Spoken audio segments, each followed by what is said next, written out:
तो आज हम फ्लूइड कनेक्टिव टिश्यू करते हैं।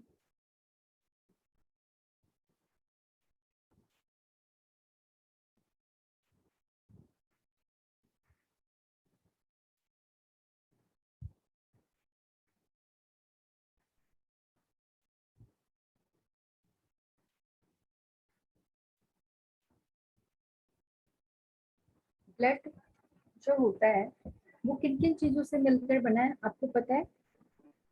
जो हमारे अंदर ब्लड है या किसी भी एनिमल के अंदर ब्लड होता है वो किन चीजों से मिलकर बना होता है? सबसे मैम पहले आरबीसी, आरबीसी, हाँ, मैम और एक WBC, enzymes, and enzymes, enzymes. कौन से एंजाइम्स?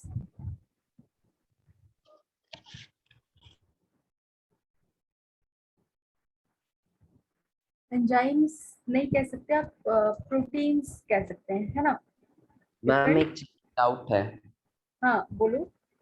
मैम स्कूल में एक हार्वेशियन सिस्टम पढ़ाया गया था, हार्वेशियन सिस्टम, वो नहीं समझ आया था। Aversion system. Yes ma'am.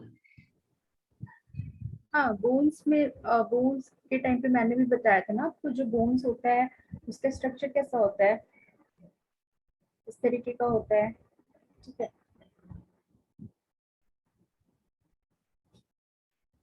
तो यहाँ पे मैंने आपको बताया था कि ये कुछ यहाँ पे नर्व्स होते हैं, नर्व्स फाइबर्स होते हैं, है ना, ब्लड वेसल्स होते हैं, नर्व्स फाइबर्स होते हैं। तो वो क्या करते हैं, वो मैसेज को कैरी करते हैं। जैसे कि बोन्स के अंदर भी, बोन्स आपके जो स्ट्रक्चर बना हुआ है आपकी बॉडी का कैसे बना है, बोन्स एंड मसल से मिलकर बना है, ठीक है। बोन्स जो है वो भी पूरी बॉडी में प्रेजेंट है, एंड मसल्स क्या करते हैं, उन सबको जोड़े रखने का काम करते हैं, इंटरनली और एक्सटर्नली स्ट्रक्चर प्रोवाइड करते हैं।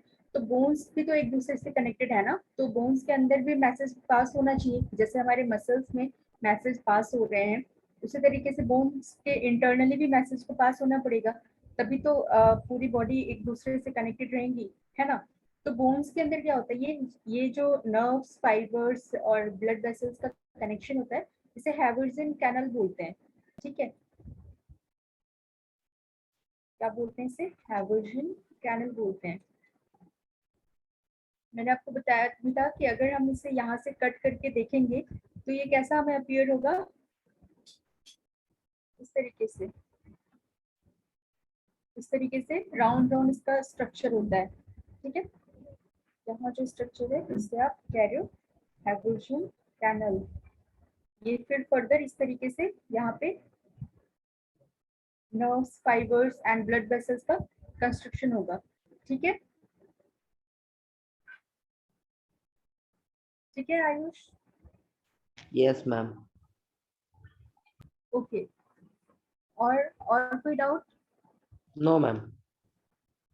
ठीक है। तो ब्लड, हाँ, ब्लड हम बात कर रहे थे कि किन किन चीजों से मिलकर बना है ना। सो क्या क्या बताया, देखो, पहली चीज जो होगी सबसे पहले प्लाज्मा एंड कुछ सेल्स होते हैं, ब्लड सेल्स, ठीक है।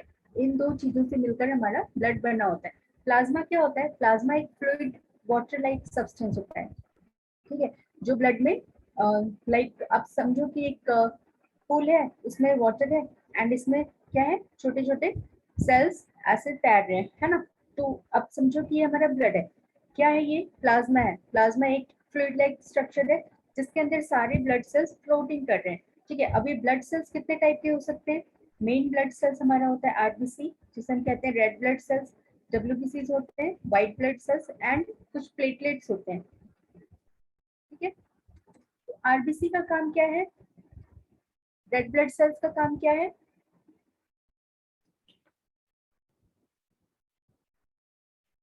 क्या करते हैं आरबीसी? आरबीसी जो होते हैं ना, ma'am to carry oxygenated blood to different parts of body. हाँ, मेनली मेन फंक्शन इनका होता है ऑक्सीजन को different parts of the body में कैरी करना, ठीक है। ऑक्सीजनेटेड ब्लड, जब भी ये देखो, जो हमारा कार्डियोवास्कुलर सिस्टम होता है, हमारा हार्ट होता है, तो हार्ट से जब भी ब्लड पंप होगा, ठीक है, तो हमेशा बॉडी की तरफ जो ब्लड जाएगा वो ऑक्सीजनेटेड ब्लड होता है, मतलब ऑक्सीजन रिच ब्लड पूरी बॉडी में जाएगा। तो वो कैसे जाएगा? आरबीसी उसको लेकर जाएंगे, ठीक है। एंड जब वापस आएगा हमारे हार्ट में ब्लड तो कैसा होगा, वो कार्बन डाइऑक्साइड रिच ब्लड होगा। तो उसे कौन लेकर आएगा, उसे कुछ डब्ल्यूबीसीज लेकर आते हैं, कुछ प्लेटलेट्स लेकर आते हैं, ठीक है। एंड कुछ आरबीसीज भी होते हैं जो कार्बन डाइऑक्साइड रिच ब्लड को वापस लेकर आते हैं। तो मेन जो ब्लड सेल्स का फंक्शन है वो है कि ऑक्सीजन को कैरी करना, कार्बन डाइऑक्साइड को कैरी करना, डिफरेंट न्यूट्रिएंट्स को कैरी करना, ठीक है। जो भी आपकी बॉडी में न्यूट्रिएंट्स बन रहे हैं, प्रोटीन है, कार्बोहाइड्रेट है, फैट मॉलिक्यूल्स है ना, इन सबको भी तो कैरी करना होगा। तो इन्हें कैरी करने का काम भी हमारा ब्लड सेल्स ही करते हैं। क्लियर है? Yes, ma'am. Okay, so function of RBC लिखेंगे। आरबीसी को हम एरिथ्रोसाइट्स भी बोलते हैं। इन्हें क्यों बोला जाता है आरबीसी? क्योंकि इनके पास एक रेस्पिरेटरी पिगमेंट प्रेजेंट होता है जिसे बोलते हैं हीमोग्लोबिन, है ना, वो रेड कलर प्रोवाइड करता है सेल्स को, ठीक है। तो RBC is red presence of respiratory pigment Yes. called hemoglobin, ठीक है। इनका स्ट्रक्चर कैसा होगा आरबीसी का? कुछ इस तरीके से आरबीसी का स्ट्रक्चर होता है, ठीक है। बाइकॉन्केव स्ट्रक्चर होता है, या कभी इस तरीके का आप देख सकते हो। एंड इनके अंदर ना न्यूक्लियस होता है ना कोई ऑर्गेनल्स होते हैं। आप बता सकते हैं कि आरबीसी ऐसा क्यों होता है? उनके पास न्यूक्लियस भी नहीं होता, उनके पास कोई सेल ऑर्गेनल्स भी नहीं होते, ऐसा क्यों होता है?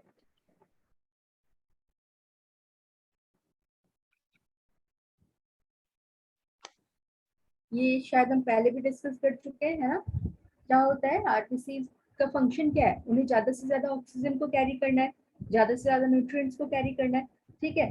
तो आरबीसी क्या करती है, जब आरबीसी का बर्थ होता है, ठीक है, जब न्यू सेल्स बनती हैं, तब तो उनके पास न्यूक्लियस होता है, क्योंकि अगर न्यूक्लियस नहीं होगा तो सेल डेवलप कैसे करेंगी, है ना, सेल डिवाइड कैसे करेंगी अगर न्यूक्लियस नहीं होगा तो जब आरबीसी नहीं बनती हैं, नेव सेल्स होती हैं, तो उनके पास न्यूक्लियस होता है। बट जब वो मैच्योर हो जाती हैं तब उनका न्यूक्लियस और बाकी जो ऑर्गेनेल्स होते हैं वो सारे खत्म हो जाते हैं, ठीक है।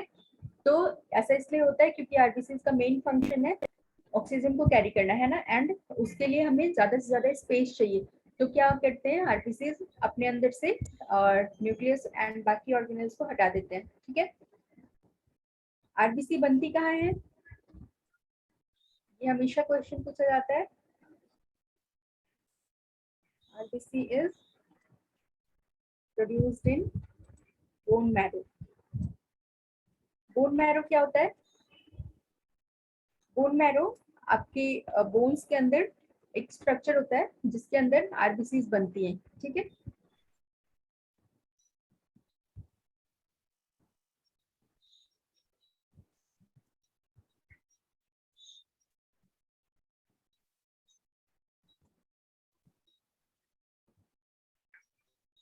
जो आरबीसी के बनने की प्रोसीजर होती है उसे कहते हैं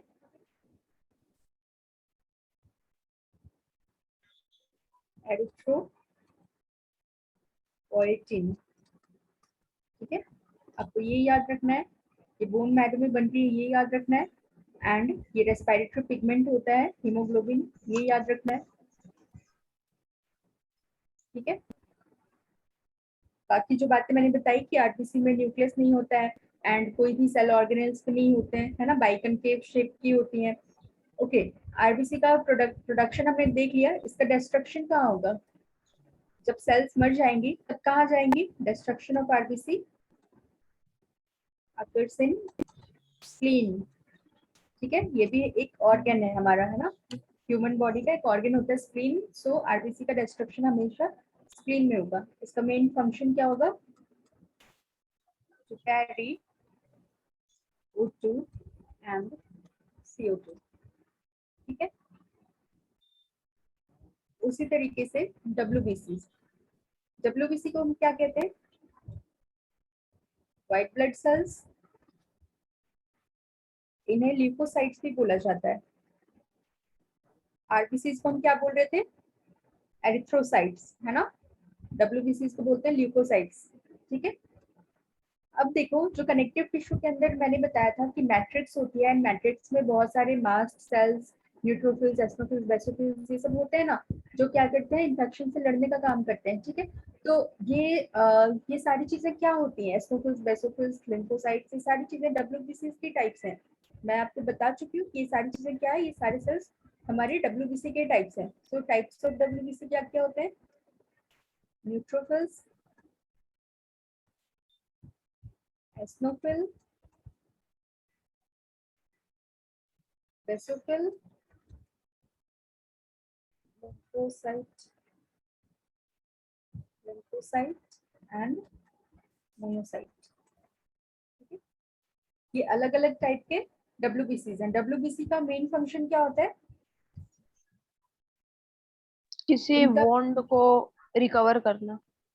हाँ, डिजीज को फाइट करना। अगर कोई भी एंटीजन आपकी बॉडी में एंटर कर जाता है, कोई भी फॉरेन एंटीजन, ठीक है, तो तुरंत वो उसको पहचान लेगी कि ये हमारी बॉडी का सेल नहीं है, ये एक फॉरेन एंटीजन है ना। डब्ल्यूबीसी तुरंत उसे आइडेंटिफाई करेगी एंड उसको वहीं पे खत्म करेगी, ठीक है। ये हमारी बॉडी का फर्स्ट लेयर ऑफ डिफेंस होता है।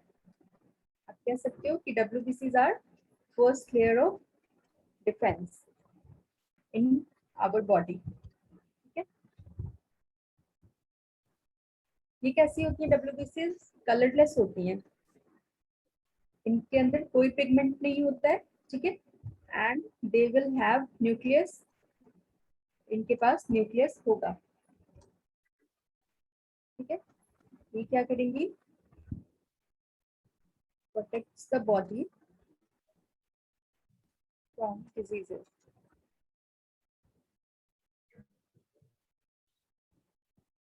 ये डब्ल्यूबीसी का बेसिक फंक्शन है, ठीक है। थर्ड टाइप की सेल्स होती है प्लेटलेट्स। प्लेटलेट्स क्या करती है? इनका एक और नाम है थ्रोम्बोसाइट्स। इनका मेन फंक्शन होता है ब्लड क्लॉटिंग करना। ब्लड क्लॉटिंग से आप लोग क्या समझते हैं? जानते हैं आप लोग ब्लड क्लॉटिंग क्या होती है? मैम, ये जब हम लोग को चोट लगता है तो बहुत ब्लड लॉस होता है, तो उस ब्लड को कम करने में हेल्प करता है, उतना बाहर निकलने में, हाँ, मतलब कि कि जब ब्लड भी कम आपको चोट लगती है तो आपने देखा होगा कि थोड़े टाइम के बाद खुद ब खुद वहां से ब्लड आना बंद हो जाता है ना। थोड़ा ब्लड निकलता है, फिर थोड़ी देर के बाद वहां ब्लड थोड़ा गाढ़ा हो जाता है, थिक हो जाता है ना, और जम जाता है वहां पे, फिर वहां से फिर ब्लड नहीं निकलता है। तो वो किसकी वजह से होता है? वो प्लेटलेट्स की वजह से होता है। प्लेटलेट्स क्या करते हैं? वहां पे आकर तुरंत क्या करते हैं, उन सेल्स को रिकवर करते हैं और फिर वहां से ब्लड लॉस को बंद कर देते हैं, ठीक है। तो ब्लड प्लेटलेट्स का काम क्या है? यहाँ पे बहुत सारे दूसरे सेल्स भी इन्वॉल्व होते हैं, बहुत सारी प्रोटीन्स इन्वॉल्व होती है, बट वो चीजें आप लोग के लिए नेसेसरी नहीं है ना। तो प्लेटलेट्स का सिंपल फंक्शन क्या याद रखना है हमें, कि ब्लड क्लॉटिंग में हेल्प करता है, ठीक है। Now plasma. प्लाज्मा क्या होता है? 55% अगर देखा जाए ब्लड का जो टोटल वॉल्यूम होता है of blood volume is plasma, ठीक है। 55% पार्ट लिक्विड होता है एंड बाकी सारे हमारे सेल्स होते हैं, है ना। एंड प्लाज्मा के अंदर भी आप देखोगे तो 90 to 92% क्या होता है? वाटर होता है, ठीक है। एंड 8 to 10% अदर मटेरियल्स होते हैं। अदर मटेरियल्स में क्या आ जाएंगे आपके? लाइक प्रोटीन आ जाएगा एंड हॉर्मोन्स आ जाएंगे, है ना। ये सारी चीजें, बहुत सारे डिजोल्व गैसेस हो जाएंगे, सॉल्ट्स हो जाएंगे, कुछ वेस्ट प्रोडक्ट हो सकता है। तो वो 8 to 10% में क्या होगा? ये सारी चीजें हो जाएंगी, ठीक है। तो 90 to 92% क्या होगा यहाँ पे? Water and 8 to 10% other substances, ठीक है, other materials. In other materials में क्या हो सकता है? कुछ इनऑर्गेनिक सॉल्ट्स हो सकते हैं, कुछ वेस्ट प्रोडक्ट हो सकता है, ठीक है? कुछ फूड मटेरियल्स हो सकते हैं एंड कुछ डिजॉल्व गैसेस हो सकते हैं, ठीक है। प्रोटीन्स भी हो सकते हैं, है ना। और यही प्रोटीन्स होते हैं जो हमारी क्लॉटिंग के टाइम पे हेल्प करते हैं, ठीक है। वो सारे प्रोटीन्स कहाँ मिलेंगे हमें? प्लाज्मा के अंदर मिलेंगे। तो प्लाज्मा का भी काम क्या है? प्लाज्मा का भी फंक्शन है कि वो गैसेस को कैरी करेंगे, लाइक ऑक्सीजन को कैरी करना, कार्बन डाइऑक्साइड को करना, है ना। एंड प्लाज्मा के अंदर ही सारे सेल्स फ्लोट करते रहते हैं, ठीक है। प्लाज्मा क्या करेंगी? न्यूट्रिएंट्स को ट्रांसपोर्ट करने का काम करेंगी, हार्मोन्स को ट्रांसपोर्ट करने का काम करेंगी, ठीक है, विटामिन को ट्रांसपोर्ट करेंगी। तो ये सारे फंक्शन प्लाज्मा का हो जाएगा। क्लियर है? ये हमारा फ्लूइड कनेक्टिव टिश्यू खत्म हो जाएगा। फ्लूइड कनेक्टिव टिश्यू में ब्लड के अलावा एक और चीज होती है, लिम्फ, जिसे हम कहते हैं, ठीक है। लिम्फ के बारे में, हाँ मैम जैसे ये आरबीसी और प्लाज्मा दोनों सेम काम करता है? नहीं, आरबीसी का काम क्या होता है? रेड ब्लड सेल्स होती हैं, मेनली उनका फंक्शन होता है ऑक्सीजन को कैरी करना, ठीक है। एक तो उनका फंक्शन क्या है कि वो आपकी जो ब्लड है उससे कलर दे रही है रेड कलर का, है ना, हीमोग्लोबिन की वजह से मिल रहा है। दूसरा फंक्शन क्या होता है? सारे न्यूट्रिएंट्स को कैरी करना एंड ऑक्सीजन को मेनली कैरी करना, ठीक है। आरबीसी का अगर आप देखोगे, एक हीमोग्लोबिन होता है, इसके पास 4 बॉन्ड्स होते हैं, ये 4 ऑक्सीजन मॉलिक्यूल्स को एक साथ कैरी कर सकते हैं, ठीक है। ये आरबीसी का फंक्शन है। तो सबसे ज्यादा ऑक्सीजन कैरी कौन कर रहा है यहाँ पे? आरबीसी कर रहा है। बट प्लाज्मा क्या कर रही है? प्लाज्मा तो लाइक प्लाज्मा के अंदर सब कुछ है, प्लाज्मा के अंदर ही आरबीसी भी है, डब्ल्यूबीसी भी है एंड प्लेटलेट्स भी है ना। तो प्लाज्मा ऐसे ओवरऑल देखा जाए तो वो सारे फंक्शन कर ले रही है कि चलो थोड़ा सा उसने एक तो वो सारे सेल्स को भी कैरी कर रही है, आरबीसी को भी कैरी कर रही है, डब्ल्यूबीसी को भी, प्लेटलेट्स को भी, है ना। एंड उनके अंदर बहुत सारे प्रोटीन्स हैं जो फाइनली क्या करेंगे? प्लेटलेट्स को हेल्प देंगे कि चलो ब्लड क्लॉटिंग करो, ठीक है। एंड क्या करेंगे? उनके पास बहुत वो थोड़ा बहुत दूसरे फंक्शन कर लेंगे, लाइक हार्मोन्स को कैरी करना, विटामिन को कैरी करना, वेस्ट मटेरियल को कैरी कर लेंगे, फूड मटेरियल को कैरी कर लेंगे, ठीक है। तो यहाँ पे डिफरेंट फंक्शन है, एक ही नहीं है। क्लियर है? Okay ma'am, yes ma'am. ठीक है, तो ये हमारा फ्लूइड कनेक्टिव टिश्यू खत्म हो गया, है ना। कनेक्टिव टिश्यू भी यहाँ पे खत्म हो गया। अभी एक नेक्स्ट हमें टिश्यू पढ़ना है, मस्कुलर टिश्यू। मस्कुलर टिश्यू से क्या समझते हैं आप लोग? कहाँ प्रेजेंट होंगी मस्कुलर टिश्यू? मसल्स।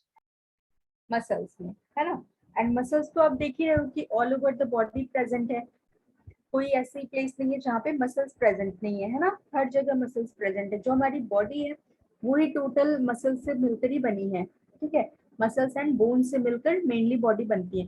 तो मसल्स क्या करती है? वो बोन को एक होल्ड करने का काम कर रही है ना। बोन को क्या कर रही है? अच्छे से अटैच करके रखते हैं, नहीं तो क्या होगा, इधर से उधर डिस्प्लेस हो जाएंगे बोन्स, ठीक है। तो मस्कुलर टिश्यू का फंक्शन क्या है? मेनली एक शेप दे रही है बॉडी को, ठीक है, शेप दे रही है एंड मूवमेंट में हेल्प कराती है हमें। मूवमेंट का मतलब क्या होता है? मूवमेंट का मतलब, मूवमेंट से आप क्या समझते हो?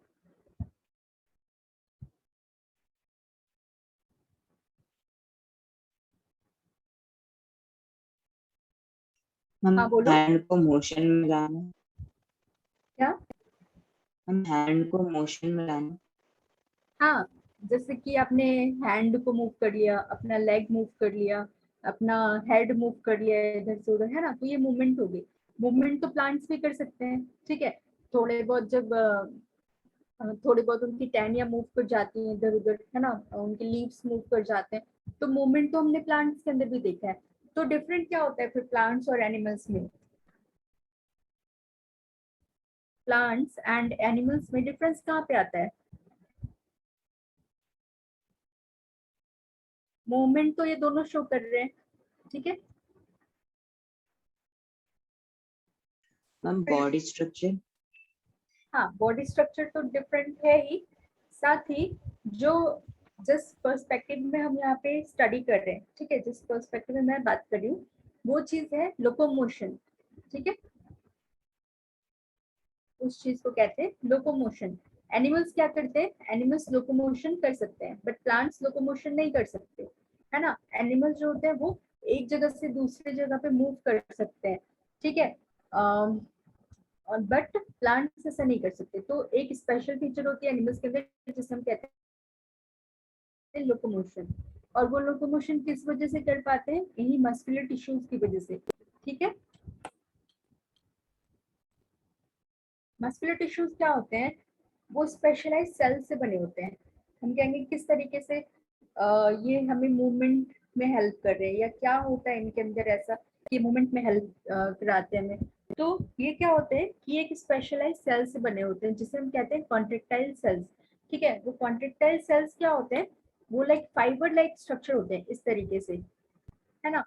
इनके अंदर बहुत सारे स्ट्रक्चर्स प्रेजेंट होते हैं अलग अलग। तो क्या होता है कि ये छोटे छोटे फाइबर्स से बने होते हैं जिनको बोलते हैं फाइब्रिल्स। ठीक है, इन्हें हम मायोफाइब्रिल्स बोल सकते हैं। तो ये क्या करते हैं, ये जो फाइब्रिल्स होते हैं ये फाइनली कॉन्ट्रैक्ट और रिलैक्स करते हैं। ठीक है, सपोज यहाँ पे इस तरीके से एक स्ट्रक्चर प्रेजेंट होता है। यहाँ पे क्या होती है, ये आपको जानने की जरूरत नहीं है, बट ये मैं ऐसे आपको बता रही हूँ। एक स्ट्रक्चर होता है जिसे हम जेड लाइन, यहाँ से यहाँ तक के स्ट्रक्चर को सपोज जेड लाइन बोल रहे हैं। ठीक है, यहाँ से यहाँ तक के स्ट्रक्चर को एच लाइन बोलते हैं। तो ये दोनों लाइंस क्या करती है ना, कभी कॉन्ट्रैक्ट करेंगी कभी रिलैक्स करेंगी। इस तरीके से इन दोनों के बीच में क्या होता है, हमेशा कॉन्ट्रैक्शन और रिलैक्सेशन होता रहता है। ठीक है, तो ये फाइब्रिल्स होती है, इनके बीच में कॉन्ट्रैक्शन और रिलैक्सेशन होता है। उसकी वजह से क्या होता है, जो ये टिश्यूज होते हैं मस्कुलर टिश्यूज, इनके अंदर मूवमेंट होता है, तो जो हमारे मसल्स होते हैं वो मूव कर पाते हैं। ठीक है, तो आगे मैं भी आपको इसका स्ट्रक्चर दिखाऊंगी किस तरीके से होता है। हम क्या कह सकते हैं, muscle cells are specialized contractile cells।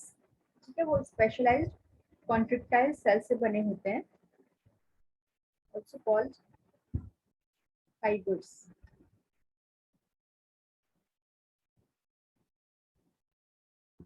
Fibers are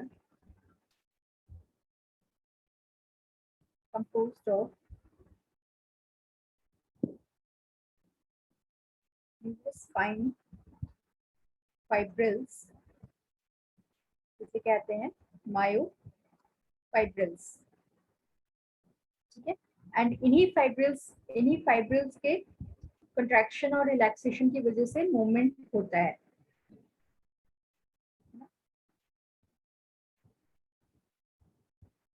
Muscle tissue is able to contract and relax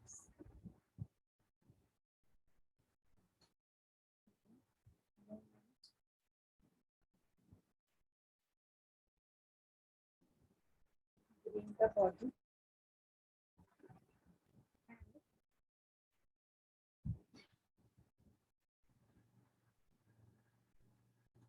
देखो इस लाइन का क्या मतलब है कि मूवमेंट जो होती है, एक तो हम देख रहे हैं कि हमारी बॉडी के आउटसाइड मूवमेंट हो रही है ना।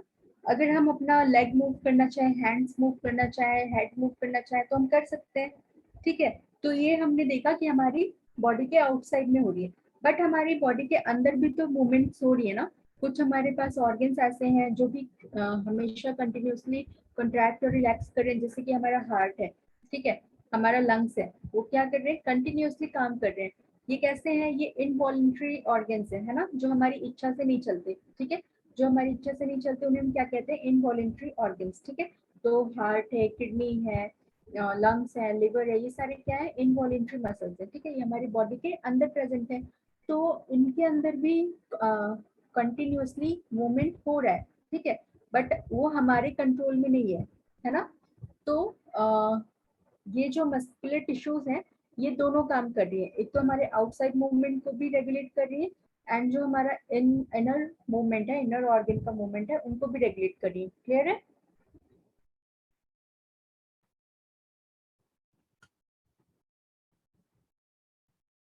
Yes ma'am. ओके, सो देखो all types of movement are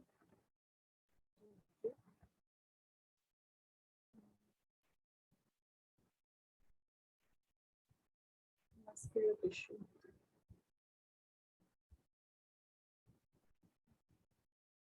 and इन्हीं मस्कुलर टिश्यू से मिलकर क्या बना है, मसल्स बने, ठीक है। These tissue constitutes the muscles.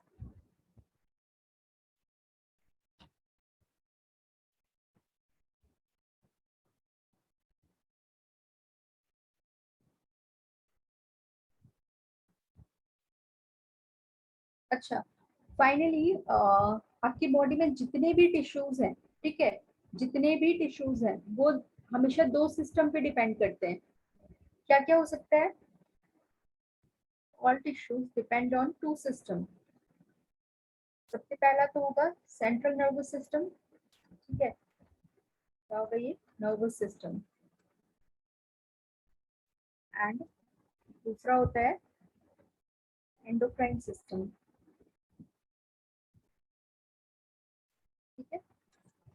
मतलब ये है कि जितने भी हमारे बॉडी में सेल्स हैं, टिश्यूज हैं, ठीक है, ये सारे चीजों को ऑर्डर कौन देता है, इंस्ट्रक्शन कौन देता है, हमारा ब्रेन देता है ना। ब्रेन, स्पाइनल कॉर्ड, नर्व्स, इन सबसे मिलकर क्या बना है, हमारा नर्वस सिस्टम बना है, ठीक है। तो जो कोई भी इंफॉर्मेशन पास करनी होगी तो कौन करेगा, कोई भी ऑर्डर देना होगा, वो सबसे पहले हमारा ब्रेन डिसाइड करेगा, है ना। तो जितने भी टिश्यूज होते हैं उन सबको रेगुलेट कौन कर रहा है, ब्रेन। एंड सेकंड चीज है एंडोक्राइन सिस्टम। एंडोक्राइन सिस्टम के अंदर आपके सारे हॉर्मोन्स आते हैं, ठीक है। तो जो भी आपकी बॉडी होती है वो पूरी की पूरी हार्मोनल सिस्टम पे डिपेंड है। अगर हार्मोन में थोड़ी बहुत भी इधर उधर अगर मिसमैनेजमेंट होता है, ठीक है, थोड़ा भी अगर कम ज्यादा होता है तो आपकी पूरी ऑर्गन सिस्टम पे असर आ सकता है ना। तो एंडोक्राइन सिस्टम भी बहुत बड़ा रोल प्ले करता है, ठीक है, हर चीज के रेगुलेशन में। तो आप ये हमेशा ध्यान में रखना ये बात कि आपकी बॉडी जो है वो जिन दो चीजों से रेगुलेट होती है, सबसे पहला तो होता है nervous system and second is endocrine system, ठीक है। तो हम कह सकते हैं कि muscular tissue is always under the control of nervous tissue.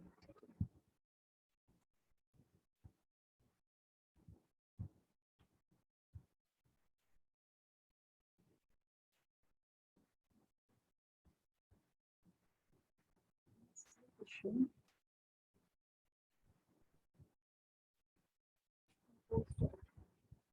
Muscle cells, इन्हीं मसल सेल्स को बोला जाता है मसल फाइबर्स।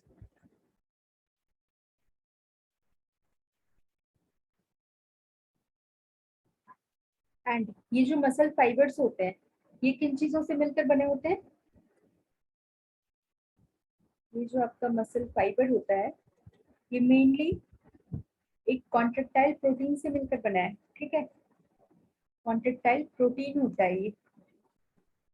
इस प्रोटीन का नाम है actin and myosin,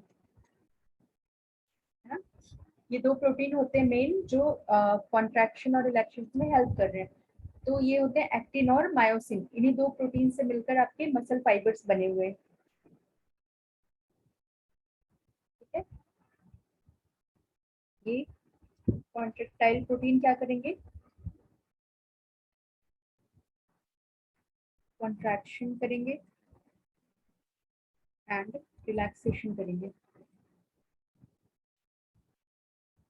and finally क्या होगा, मूवमेंट हो गया हमारी बॉडी में, ठीक है। तो हमने फंक्शन में क्या देखा, मस्कुलर टिश्यू का क्या फंक्शन हुआ, to give shape to the body and second is help in the movement, ठीक है। अब मस्कुलर टिश्यू के हम टाइप्स को अगर देखेंगे तो मेनली तीन टाइप्स की होती है मस्कुलर टिश्यू। पहले क्या होती है,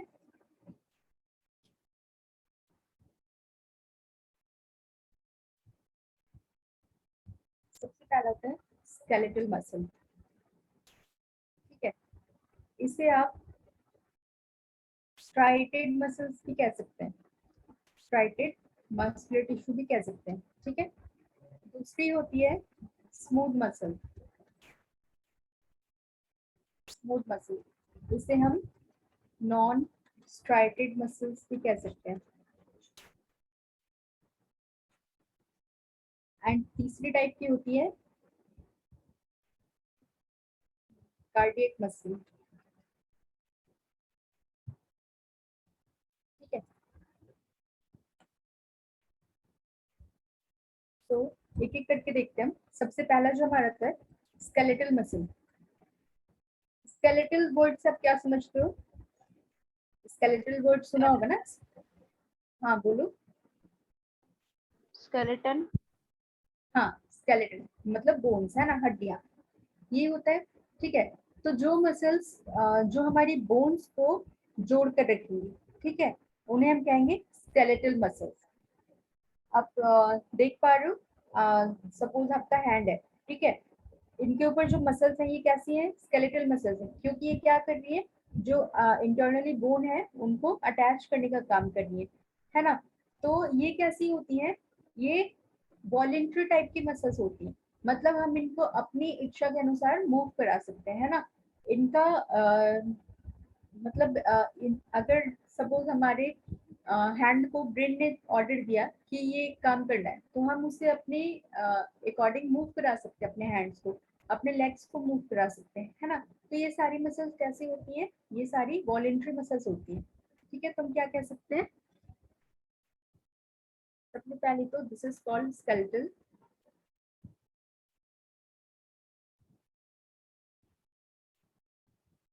because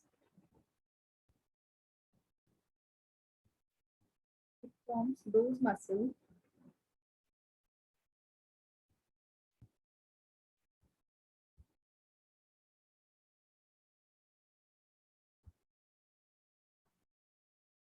that move the bones, है ना, बोन्स को मूव कराने का काम करेंगे,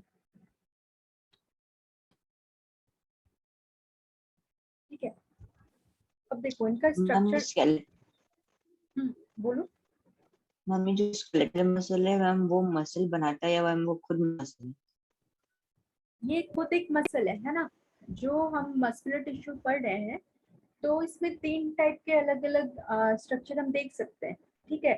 स्केलेटल मसल है, जैसे कि बोन्स के साथ जो जुड़े रहने का काम कर रही है, वो कौन सी मसल कर रही है? स्केलेटल मसल कर रही है, ठीक है। कुछ स्मूथ मसल्स होंगी, स्मूथ मसल्स कहाँ पे प्रेजेंट होंगी? जैसे कि आप इंटरनल ऑर्गन्स आप देख पा रहे हो, आपका हार्ट है, ठीक, हार्ट में तो नहीं, हार्ट में तो कार्डियक मसल्स होंगी। जो दूसरे ऑर्गन्स हैं, ठीक है, जैसे कि रिप्रोडक्टिव सिस्टम के ऑर्गन्स हैं, एक्सक्रीटरी सिस्टम के ऑर्गन्स है ना, तो यहाँ पे कौन सी मसल्स होंगी? स्मूथ मसल्स होंगी। वो कैसी होंगी? वो इनवॉलेंट्री होंगी, मतलब हम उन्हें अपनी इच्छा के अनुसार मूव नहीं करा सकते, वो हमारी इंटरनल पार्ट में प्रेजेंट है बॉडी के, है ना। तो वो कैसी होती है? वो स्मूथ होती है and yes ma'am. Involuntary ma'am आप होती है। क्या लिखिए ma'am because forms those muscles. क्या forms? This is called skeletal because it forms those muscles that moves the bones. मतलब वो मतलब नहीं है कि ये मसल्स फॉर्म करिए, मतलब ये भी एक काइंड ऑफ मसल ही है, ठीक है। या फिर आप इसको ओके ऐसे लिखना चाहो तो अलग लिख लो कि they are the muscles which are attached with the bones and which helps in the movement of bones, ठीक है। ओके।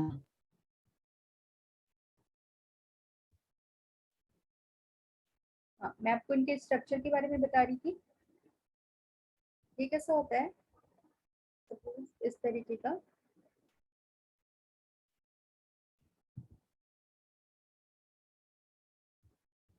इस तरीके का स्ट्रक्चर, ठीक है। इसमें क्या होता है? बहुत सारे न्यूक्लियस प्रेजेंट होते हैं, डिफरेंट डिफरेंट न्यूक्लियस प्रेजेंट होते हैं। एंड क्या होता है? इनके पास बैंड्स प्रेजेंट होते हैं इस तरीके से, ठीक है।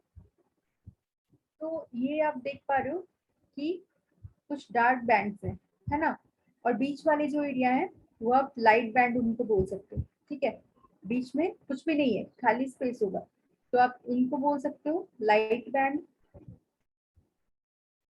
एंड ये जो है इसे हम बोल सकते हैं डार्क बैंड। ठीक है, अब ये इनके अंदर क्या होगा, इनके अंदर बहुत सारे फाइब्रिल्स प्रेजेंट होते हैं, जैसे कि ये अलग अलग फाइब्रिल्स इनके अंदर प्रेजेंट होंगे, फाइबर्स होंगे। ठीक है, और उसके अंदर भी क्या होगा, बहुत छोटे छोटे छोटे छोटे फाइब्रिल्स प्रेजेंट होंगे इस तरीके से। ठीक है, अब ये कैसे होंगे, सपोज अगर मैं आपको ये बड़ा करके दिखाऊं तो ये इस तरीके से बहुत ही पतले पतले फाइबर्स इनके अंदर से निकलेंगे। ठीक है, इस तरीके से।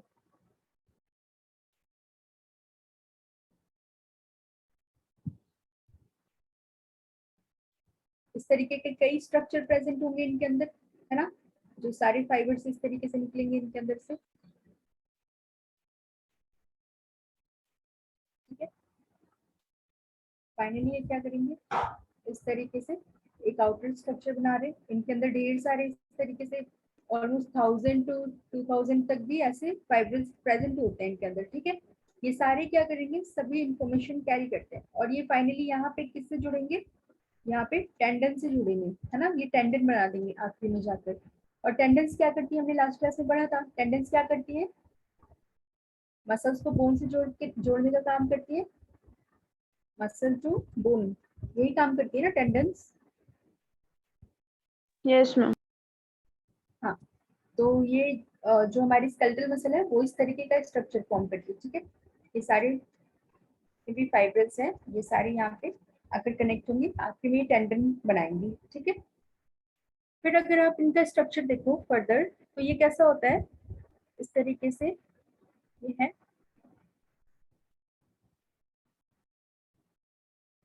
ये मल्टी न्यूक्लिएटेड होते हैं।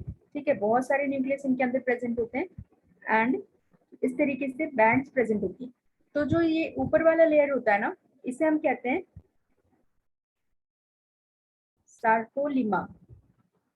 ठीक है, और ये जो अंदर इसके होता है फ्लूइड जो प्रेजेंट होगा, सपोज ये है, इसके अंदर बहुत सारे फ्लूइड्स प्रेजेंट होंगी, है ना, तो ये ऊपर वाले को हम कह रहे हैं सार्कोलिमा,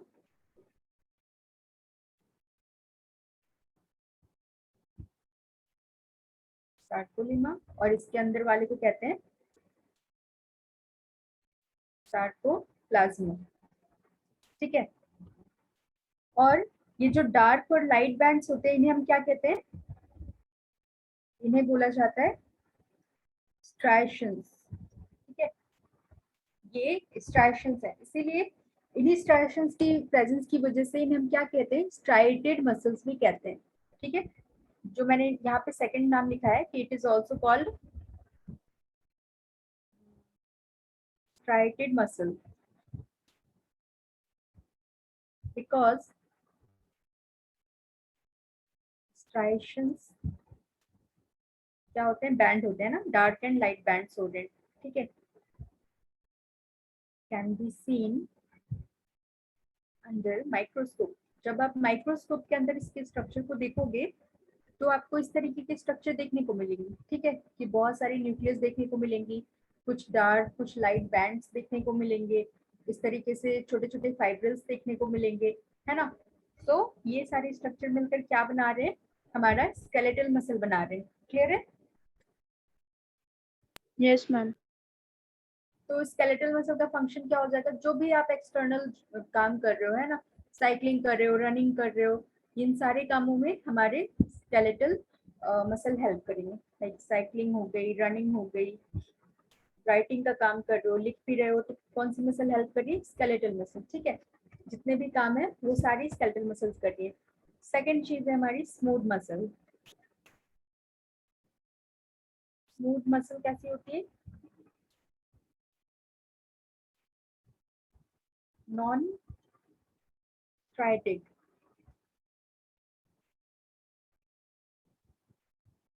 नॉन स्ट्राइटेड का मतलब क्या है, इनका स्ट्रक्चर कुछ इस तरीके से होता है,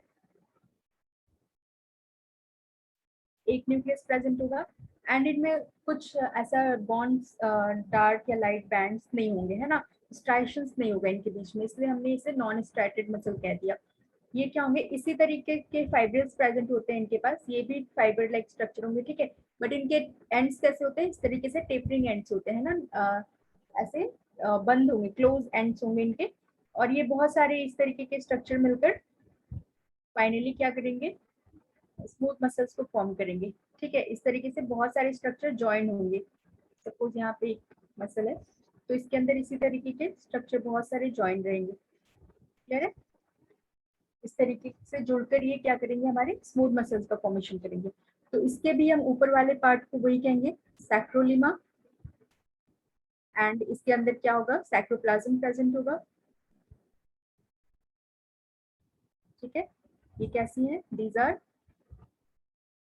स्मूथ मसल फाइबर्स। ये सेंटर में दिस इज द न्यूक्लियस। यहाँ पे हम देख रहे हैं कि न्यूक्लियस जो है सिर्फ एक ही न्यूक्लियस प्रेजेंट है ना, एक फाइबर के अंदर सिर्फ एक न्यूक्लियस प्रेजेंट होगा।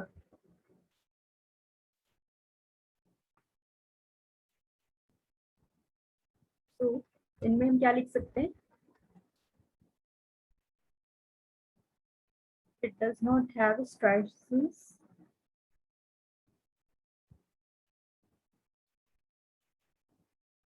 it is involuntary। इनवॉलेंट्री का मतलब जो हमारी इच्छा से नहीं चलेगा, ठीक है, दैट इज नॉट अंडर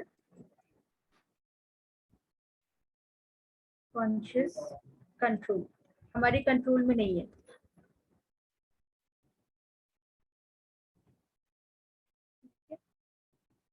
लेकिन देखो कुछ बॉडी के अंदर भी कुछ ऐसे मसल्स होते हैं जिनमें अलग टाइप के मूवमेंट आप देख सकते हो, जिसे हम कहते हैं पेरिस्टाल्टिक मूवमेंट, ठीक है। पेरिस्टाल्टिक मूवमेंट हम किन ऑर्गन्स में देखेंगे, सपोज आपने एसोफेगस के बारे में सुना होगा, है ना। एसोफेगस क्या काम करती है,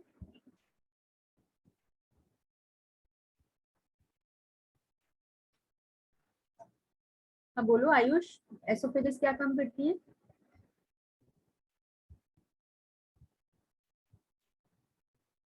एसोफेगस जो होता है हमारा फूड पाइप होता है, खाने को फूड को ट्रांसफर जब हम, करती है स्टमक। हाँ फूड को ट्रांसफर करते हैं स्टमक में, है ना।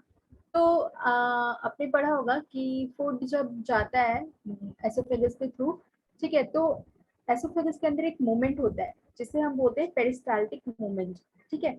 उसमें क्या होता है, जो मसल्स होती हैं एसोफेगस की वो भी कॉन्ट्रैक्ट और रिलैक्स करती हैं। तो जब उनमें भी ऐसा कॉन्ट्रैक्शन और रिलैक्सेशन होता है ना, तो उसकी वजह से जो फूड होता है वो पुश होता है डाउनवर्ड की साइड, ठीक है। ऐसा क्योंकि ऐसा कोई ग्रेविटेशनल फोर्स तो है नहीं कि आपने खाना खाया और वो नीचे गिर जाएंगी पेट में, है ना, ऐसा नहीं होता है। वो धीरे धीरे मूवमेंट के थ्रू ही वो अंदर जाती है, तो जिसे हम बोलते हैं पेरिस्टाल्टिक मूवमेंट। तो ये भी कौन करते हैं, ये हमारी स्मूथ मसल्स करती हैं, ठीक है। तो एसोफेगस में क्या होगा, हमारी स्मूथ मसल्स प्रेजेंट होंगी जो उसको लेकर जाएंगी। बट ये कैसी है, ये इनवॉलेंट्री नहीं है ना, इसे हम अलग बोलते हैं, इसे हम इसलिए पेरिस्टाल्टिक मूवमेंट कह रहे हैं, ठीक है। तुम क्या कह सकते हैं, some smooth muscles has the intrinsic ability to initiate its own contraction. Example is peristaltic movement, esophagus.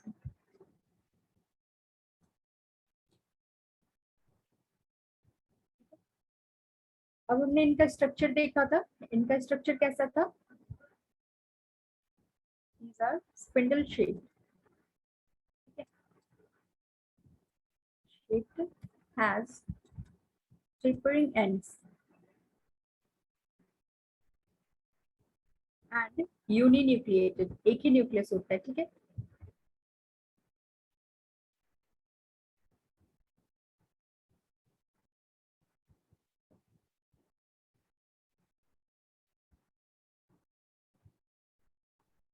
ठीक है, अच्छा जो फाइबर्स हमने स्केलेटल मसल में देखा है ना, इस तरीके के हमने फाइबर्स देखे थे, या फिर स्मूथ मसल्स में हमने इस तरीके के फाइबर्स देखे।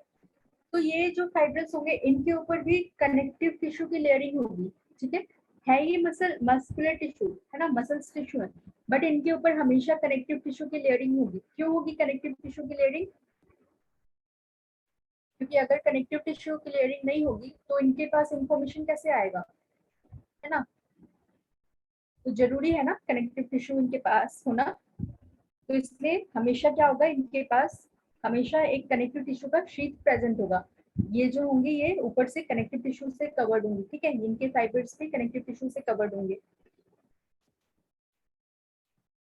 देन और हम इन्हें कहाँ पे देख सकते हैं, in the wall of internal organs, यहाँ पे भी प्रेजेंट होंगे, सच एज ब्लड वेसल्स, ठीक है, ब्लड वेसल्स के अंदर भी प्रेजेंट होंगी। इंटेस्टाइन में देख लो, यूरिनरी ब्लैडर में मिल जाएंगे। जितने भी ऑर्गन्स है आप जो भी चाहो लिख सकते हो, ठीक है, रिप्रोडक्टिव ऑर्गन्स भी लिख सकते हो, रिप्रोडक्टिव ऑर्गन्स, जो भी ऑर्गन्स हैं हमारी बॉडी के अंदर, सारे ऑर्गन्स में ये स्मूथ मसल्स प्रेजेंट होंगे। क्लियर है? तो ये दो टाइप के मूवमेंट शो करती है, एक तो होता है इनवॉलेंट्री,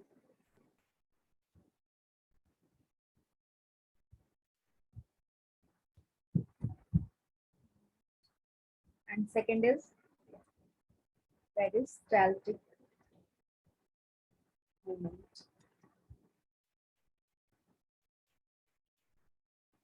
ठीक है। थर्ड टाइप की है हमारी, हाँ यहाँ तक अभी तक किसी को डाउट है कोई? सभी को समझ में आ रहा है क्या क्या पढ़ा हमने? Yes ma'am. ठीक है, थर्ड टाइप की है हमारी कार्डियक मसल। कार्डियक मसल आप नाम से ही समझ लो, कार्डियक वर्ड हम किसके लिए यूज करते हैं?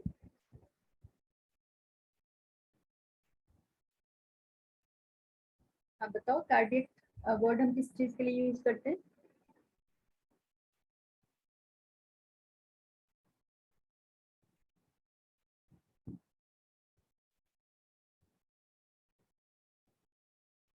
आपने सुना है कभी cardiac arrest? Cardiac arrest word सुना है? क्या होता है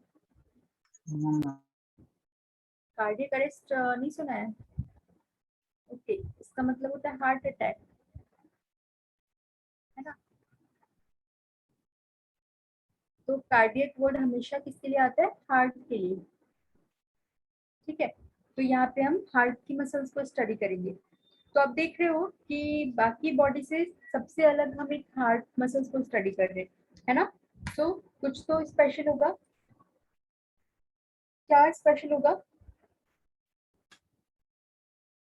देखो जो हमारा हार्ट है वो भी कैसा है, वो इनवॉलेंट्री है ना, वो हम उसे कंट्रोल नहीं करते हैं, वो अपना फंक्शन खुद करता है। एंड जो हमारा हार्ट होता है ये कैसा होता है, बहुत ही स्पेशल होता है। जैसे कि सारी हमारी बॉडी में जो एक नर्व इम्पल्स होता है वो कौन कंडक्ट करता है? न्यूरॉन्स कंडक्ट करते हैं, ठीक है। बट हमारा हार्ट जो होता है वो एक स्पेशल टाइप ऑफ ऑर्गन है कि वो अपना इम्पल्स खुद जनरेट करता है। मतलब उसको कंट्रैक्ट और रिलैक्स होने के लिए किसी बाहर से एनर्जी देने की जरूरत नहीं है। हमारा हार्ट जो होता है उसके पास एक खुद पेसमेकर होता है, आपने सुना होगा पेसमेकर के बारे में। वो खुद ही एक इम्पल्स जनरेट करता है जिससे पूरे हार्ट को एनर्जी मिलती है, ठीक है। तो जिसकी वजह से हमारा हार्ट कॉन्ट्रैक्ट और रिलैक्स होता रहता है। कभी कभी क्या होता है ना, यही पेसमेकर खराब हो जाता है तो हम क्या करते हैं, कभी आर्टिफिशियल पेसमेकर भी लगा सकते हैं, ठीक है। आर्टिफिशियल पेसमेकर अभी अवेलेबल है हमारे साथ, है ना। तो अगर पेसमेकर खराब होता है, नेचुरल पेसमेकर खराब होता है, तो उसकी जगह हम आर्टिफिशियल पेसमेकर यूज कर सकते हैं, ठीक है। पेसमेकर का फंक्शन क्या है? इम्पल्स को जनरेट करना जिसकी वजह से हार्ट कॉन्ट्रैक्ट और रिलैक्स करता है।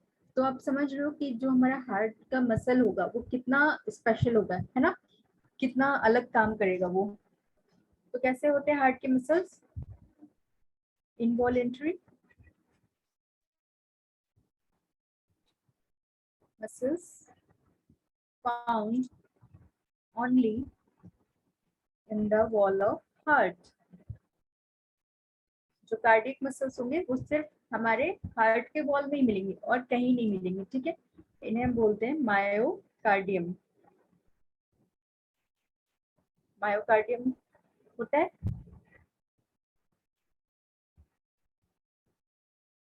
इनके अंदर क्या होगी कि जो स्केलेटल मसल है एंड जो स्मूथ मसल है, इन दोनों की थोड़ी थोड़ी प्रॉपर्टी होगी, ठीक है। कैसे होगी?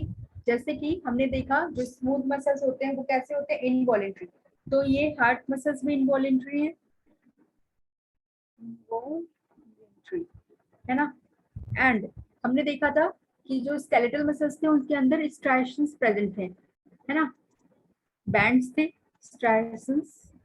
तो इनके अंदर भी स्ट्राइएशंस होते हैं, ठीक है। तो ये दोनों क्वालिटीज इनके अंदर होती हैं, इसलिए हम इन्हें क्या बोलते हैं कि ये कैसे फाइबर से बने हैं। इनके फाइबर्स जो होते हैं इंटरमीडिएट होते हैं, ठीक है, बीच वाले होते हैं। स्केलेटल और स्मूथ के बीच के होंगे, ठीक है। इनका स्ट्रक्चर देखो कैसा होता है।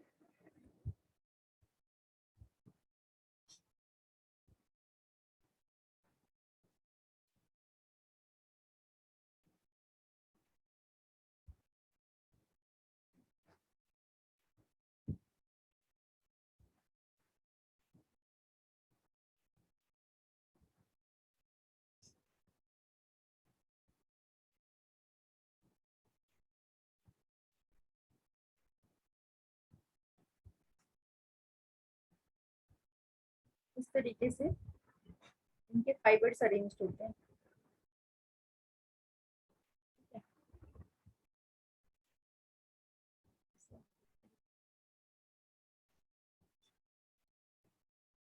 वैसे तो देखो ये एक दूसरे से अलग है ना, बट कहीं कहीं पे ये क्या है, जुड़े हुए हैं। इसे हम क्या कहते हैं, एंड इनके बीच में इस तरीके से बैंड्स भी प्रेजेंट होंगे। ये डार्क बैंड्स है, इनके बीच में लाइट बैंड्स होंगे, ठीक है। तो ये वैसे तो देखो इनके एंड्स जो है वो खुले खुले हैं ना, बट कहीं कहीं पे ये एक दूसरे से इस तरीके से अटैच होंगे। तो इसे क्या कहते हैं, इन्हें हम बोलते हैं इंटरकैलेटेड डिस्क। ये इंटरकैलेटेड डिस्क का काम क्या होता है? ये क्या होता है, कम्युनिकेशन जंक्शन होते हैं। अगर सपोज इनको अगर इम्पल्स मिला कॉन्ट्रैक्ट होने का, ठीक है, एक सिग्नल इनको मिला कि अभी कॉन्ट्रैक्ट करना है, तो ये इंटरकैलेटेड डिस्क क्या होती है, एक दूसरे से जुड़ी होती है, एक फाइबर को दूसरे फाइबर से जोड़े रखने का काम करेगी, है ना। तो जब इनको सिग्नल मिलेगा कॉन्ट्रैक्ट होने का तो दूसरे फाइबर को पास ऑन करेंगी तो इस तरीके से क्या होगा, सारे हर्ट को सिग्नल मिलेगा कि अभी कॉन्ट्रैक्ट होना है, ठीक है। तो कॉन्ट्रैक्शन और रिलैक्सेशन का जो सिग्नल है इन्हें कहाँ से मिल रहा है, इसे इंटरकैलेटेड डिस्क के थ्रू मिल रहा है, क्लियर है। इन्हें हम और क्या बोलते हैं, कम्युनिकेशन जंक्शन। एंड इनके पास भी न्यूक्लियस होती है, ये भी यूनिन्यूक्लिएटेड होते हैं। ये जो आप देख रहे हो बैंड्स प्रेजेंट है, इनके बीच में सिर्फ एक एक न्यूक्लियस ही प्रेजेंट होंगे, ठीक है।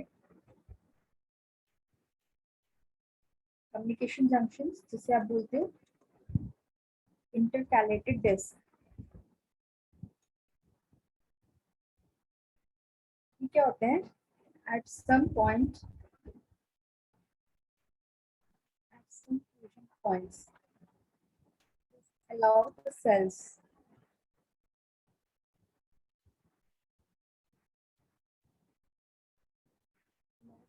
to contract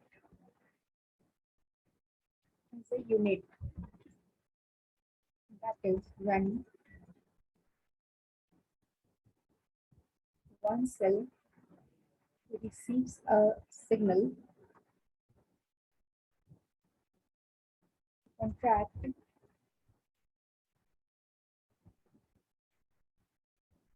neighbors are also stimulated to contract. ठीक है, इनका मेन फंक्शन क्या होगा, हार्ट बीटिंग ऑफ हार्ट। तो ये हमारी स्मूथ मसल्स खत्म हो गई, ठीक है, सॉरी मस्कुलर टिश्यू यहाँ पे खत्म हो गया। अब एक बार आप अगर कंपैरिजन देखोगे तो आपको अच्छे से क्लियर हो जाएगा, striated, non striated and cardiac, तीनों को कंपेयर कर लेते हैं।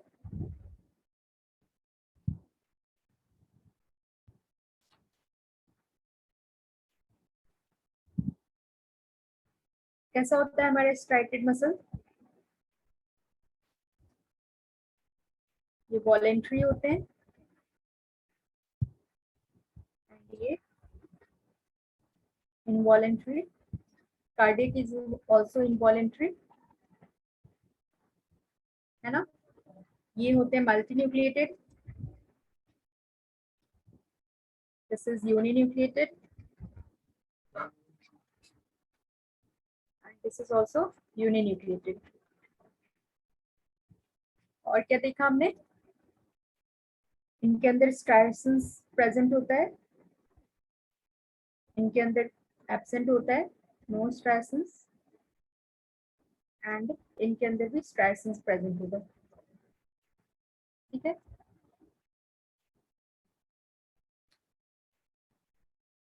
देखो ये वॉलेंट्री है तो ये किस तरीके से काम करेंगी, ये बहुत ही फास्ट इनका कॉन्ट्रैक्शन होगा, ठीक है, कॉन्ट्रैक्शन एंड रिलैक्सेशन क्या होगा, बहुत ही फास्ट होगा। इनके अंदर क्या होगा, बहुत ही स्लो हो जाएगा, कॉन्ट्रैक्शन एंड रिलैक्सेशन जो होगा स्लो हो जाएगा क्योंकि वो इनवॉलेंट्री है, इनके अंदर भी स्लो हो जाएगा, ठीक है। ये फास्ट होंगी तो क्या होंगी, बहुत जल्दी थक जाएंगी, कोई भी मसल्स अगर बहुत जल्दी काम कर रही है तो बहुत जल्दी थकेंगी। यहाँ पे नो फैटिग, कभी नहीं थकेंगी ये, क्योंकि ये कैसे इनवॉलेंट्री है, हमारे अंदर की जो मसल्स है वो कभी रुकती है क्या, नहीं रुकती ना, वो कंटिन्यूअसली अपना काम करती है। Yes ma'am. क्या देखा था, ये स्केलेटल होती है, बोन से अटैच्ड होती है, ये सारी कैसी होंगी, नॉन स्केलेटल, ठीक है, ये भी नॉन स्केलेटल। तो ये कंपैरिजन हो गया, इससे आपको और भी क्लियर हो गया होगा, है ना, कि क्या हो रहे हैं तीनों मसल्स में, ठीक है। चलो आज की क्लास को यहीं पे खत्म करते हैं, एक बस नर्वस टिश्यू बचा है अगली क्लास में, है ना, और आप लोग अगली क्लास में रिवीजन कर लेना, ठीक है। तो हम लोग एक बार क्या करेंगे, जितना भी हमने टिश्यू वाले चैप्टर के अंदर स्टडी किया है उन सारी चीजों को रिवाइज कर लेंगे, ठीक है। Okay ma'am. ओके चलो, thank you class, bye bye. Thank you. Thank you.